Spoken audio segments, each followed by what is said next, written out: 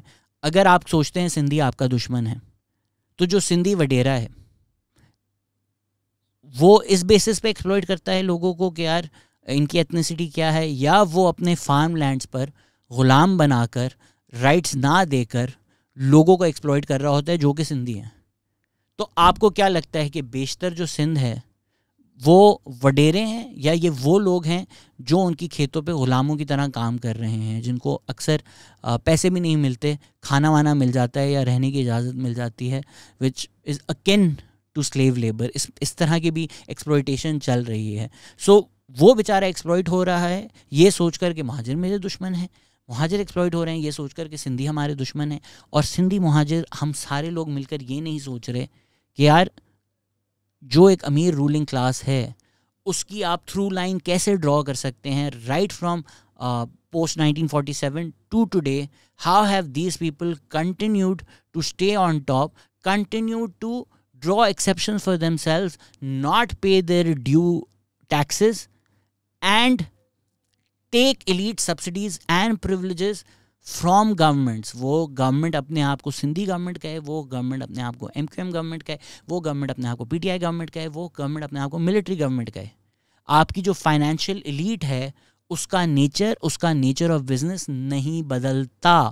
اور کیوں ہم یہ چیز نہیں سمجھ سکتے, کیونکہ ہمیں یہ ڈفرینس بتانے کے بجائے یہ بتایا جاتا ہے کہ یار یہ والا اب ہینڈسم ہے, اس کی شکل دیکھو, یہ پٹواری جیالے جو ہیں یہ بچا کے آپ کو نیا نظام لائے گا. کوئی یہ سوال نہیں پوچھتا کہ بھائی جو ایکسپلوئٹ کر رہی ہے کلاس, جو ایلیٹ سبسڈیز ہیں, اگین یہ 2021 کی میں آپ کو رپورٹ بتا رہا ہوں, تو یہ PTI کی گورنمنٹ تھی, یہ کیوں نہیں کم ہو رہی.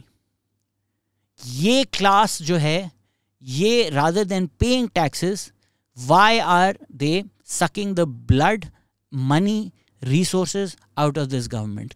کیونکہ جو پاکستان کی رولنگ کلاس تھی وہ ایمرج ہوئی پوسٹ 1947. اس کا ایک نیچر تھا جو کلونیل تھا, کیونکہ ان کی جو ٹریننگ تھی بیوروکریسی کی, آرمی کی, رولنگ ایلیٹ کی, پولیٹیشنز کی, وہ اسی کلونیل سسٹم سے آ رہی تھی. تو وہ ایک پاکستان بن گیا جو پاکستان کا نظریہ, اسلامک آئیڈینٹی, اس طرح کے آئیڈیاز کی بیسس پر اکنامک ایکسپلوئٹیشن کنٹینیو رکھتی ہے پاکستان کی. اور جو عوام ہیں, جو دوسرا پاکستان ہے, ہمارے 2 پاکستانز کا, وہ برٹش کالونائزیشن میں بھی غلام تھا, وہ ملٹری گورنمنٹس میں بھی غلام تھا, وہ پولیٹیکل گورنمنٹس میں بھی غلام تھا. کیونکہ the nature of this political elite, the nature of this ruling class, the nature of this status quo does not change at all regardless of the ethnicity of your leader or the handsomeness of your leader. And we fail to understand this, and we keep abusing each other based on these artificially created identities, these artificially promoted identities, so that ہم لڑتے رہیں اور منظم ہو کر, unite ہو کر یہ نہ سوچیں کہ ہمارا اصل دشمن کون ہے. کی تاریخ یہ نہیں ہے کہ 1947 کے بعد مہاجروں نے قبضہ کر لیا یا سندھیوں نے قبضہ کر لیا. پاکستان کی یہ تاریخ ہے کہ کچھ ٹریڈرز گجرات سے آئے تھے جن کو انسینٹیوز دیا گیا, جن کو لونز دیے گئے, جنہوں نے گورنمنٹ کے ساتھ رشتے بنا کر انڈسٹریز لگائیں, فائدے لیے, اور وہی رولنگ کلاس بن گئی آگے جا کر. That doesn't mean everybody who came was part of that ruling elite. وہ کچھ فیملیز تھیں, وہ کچھ لوگ تھے جو سارٹ آف پاکستان پروجیکٹ کے اپنے آپ کو انہیریٹر سمجھنے لگ گئے. It's almost incidental what their identity was, اور the fact that they came from their.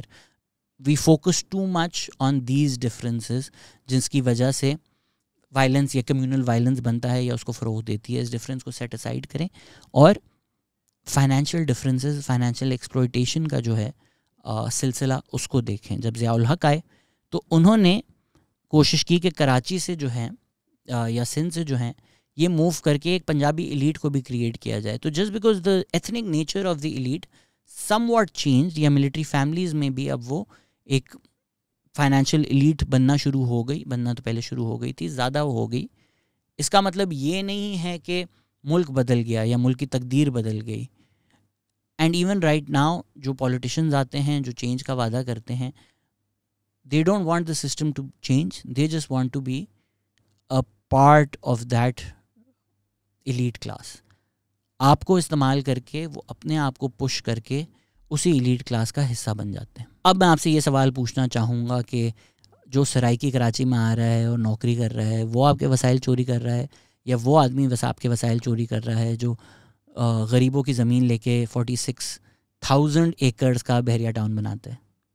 کون بنانے دے رہا ہے اس کو؟ اگر ہم کہتے ہیں کہ بھائی سندھ کے نام پہ PPP پالیٹکس کرتی ہے اور سندھ کی عوام کے ساتھ ہے, تو وہ روٹی کپڑا اور مکان تو ملک ریاض کو دے رہے ہیں آپ کو, اور مجھے تو نہیں دے رہے. روٹی کپڑا اور مکان کا جو وعدہ ہے وہ غریبوں کے لیے تھا, وہ عوام کے لیے تھا, یا امیروں کے لیے مکان بنانے تھے؟ اگر ہم واپس کتاب کی طرف آئیں تو کراچی کے بارے میں اسپیسیفکلی یا سندھ کے بارے میں ڈاکٹر محمد وسیم ضرور لکھتے ہیں کہ جو پاپولیشن آئی تھی سارٹ آف ڈیفائڈ اسیمیلیشن. کراچی کا اگر ہم نیچر دیکھیں تو کراچی کا ایک ملٹی کلچرل سا ایک نیچر تھا. اگر ہم آج بھی تصویریں دیکھتے ہیں پری ضیاء الحق, تو وہ ایک انرشیا ہے پوسٹ 1947 کا جو کراچی کا کلچرل ایتھوس تھا, that sustained itself which was forcefully beaten out of the city with Zia ul-Haq. لیکن یہ سلسلہ شروع تو ہو گیا تھا 1947 کے بعد, کیونکہ ہم پری 1947 اگر دیکھیں کہ کراچی کا نیچر کیا تھا, a lot of the land was owned by Baloch over here.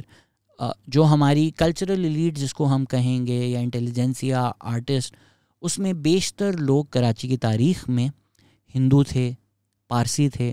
Historically ایک نان وائلنٹ پیسفل کمیونٹی رہی ہے پارسیز, جن کا بہت زیادہ کنٹریبیوشن ہے کراچی کو بنانے میں, کراچی کا کلچر بنانے میں. انفارچونیٹلی ایک ایک کر کے پارسی فیملیز بھی اب پاکستان چھوڑ رہی ہیں. تو وہ ایک ویکیوم تو رہ گیا تھا نا اس شہر کا, کہ اس آپ سوچیں گے ساری جو انٹیلیجنسیا, ساری نہیں بہت ساری, وہ ایک دن اٹھ کر چلی جائے اوور نائٹ.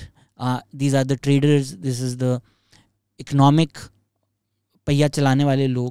تو وہ ایک ویکیوم تو کریٹ ہو جاتا ہے, تو nature of the city over night بدل جاتا ہے. ساتھ ہی ساتھ اگر ایک فنکشننگ شہر ہے اس میں ٹو جسٹ ایز پرسنٹیجز اگر 10 لوگ اٹھ کے جائیں تو 90 لوگ تو پھر بھی رہ رہے ہیں, لیکن 200 لوگ اور آ جائیں تو وہ شہر کی جو ریسورسز ہیں وہ آلریڈی ایک کانفلکٹ کا ذریعہ بن جاتی ہیں, because suddenly everything that was available in the city has to be shared between more people. and تب سے بس کراچی گرو کرتا جا رہا ہے اور یہ ریسورسز اس لیول پہ نہیں گرو کر رہی, تو وہ اکنامک اسٹرائف پیدا ہوتا ہے. And we don't understand it as being economic. ہم اس کو صرف ایتھنک رنگ دے کر, یا ہم نہیں, جو رولنگ کلاس ہے اس کو ایتھنک رنگ دے کر اپنی پالیٹکس کرتی ہے. تو یہ جو کلیش ہے کہ پاکستان کا ایک ماسٹر نیریٹو ہے اور ایک لیوڈ ریالٹی آف ملینز, اس کو ہم اسٹو پاکستانز کی جو اگلی ایپیسوڈ ہے, جو سیکنڈ چیپٹر اس کتاب کا ماسٹر نیریٹو, اس کو ڈسکس کرتی ہے. آج کی ایپیسوڈ کا لب لباب سبب میں آپ کو صرف یہی دوں گا کہ ایون اگر ہم نازی جرمنی کو دیکھیں تو اوور نائٹ یہ نہیں ہوا کہ گیس چیمبرز بننا شروع ہو گئے. پہلے انہوں نے وقت تعین کیا کہ اس وقت جوز باہر آ سکتے ہیں, اس وقت جو دن ہیں وہ جوز کے ہیں, یا یہ نیبرہڈ جوز کے ہیں. پھر انہوں نے بولا کہ آپ لوگ بیچ پہنیں تاکہ آپ لوگ کلیئرلی آئیڈینٹیفائی ہو سکیں. پھر لوگوں کو گھروں میں جا کر الگ کیا گیا, اٹھایا گیا.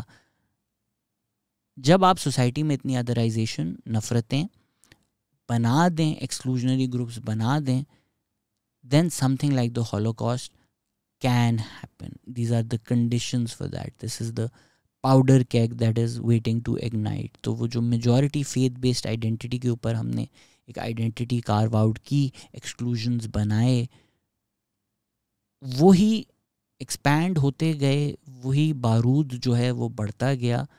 اور پھر پاکستان میں ہم نے جو وائلنس دیکھا یا جو کانفلکٹ دیکھی, اس کا کہیں نہ کہیں روٹ ہمیں 1947 پری 1947 ملتا ہے. ہماری پوری ایک سیریز ہے پاکستان لاسٹ, جس میں ہم بتاتے ہیں کہ ہسٹری انیویٹیبل نہیں ہوتی. We could have taken other paths where our destinies would have changed. So it wasn't set in stone کہ آپ نے ایک میجورٹی فیتھ بیسڈ آئیڈینٹی بنا دی ہے تو اس کے بعد وہی ہونا تھا جو آج ہو رہا ہے کہ کافر کافر کہہ کر ایک دوسرے کو لوگ مار رہے ہیں. لیکن اس کی جو کنٹینیویشن، اس کی جو پروموشن، اس کی جو پرپیچویشن ہماری رولنگ کلاس نے کی ہے اپنی پرسنل فائدے اور پولیٹیکل گولز کے لیے، that is what makes the Pakistan of today inevitable unfortunately. اختتام پر جرمن پیسٹر مارٹن مولر کی فیمس ایک سیئنگ ہے، پوم ہے، اس کو تھوڑا ماڈیفائی کر کے پاکستان کے کانٹیکس میں آپ کو سنانا چاہوں گا کہ سب سے پہلے انہوں نے کہا کہ ہندو کافر ہیں، میں نے کچھ نہیں کہا کیونکہ میں ہندو نہیں تھا. پھر انہوں نے کہا کہ احمدی کافر ہیں، میں نے کچھ نہیں کہا کیونکہ میں احمدی نہیں تھا. پھر انہوں نے کہا کہ شیعہ کافر ہیں، میں نے کچھ نہیں کہا کیونکہ میں شیعہ نہیں تھا. آج وہ کہہ رہے ہیں میں کافر ہوں، اور کوئی بچا ہی نہیں جو میرے لیے آواز اٹھا سکے.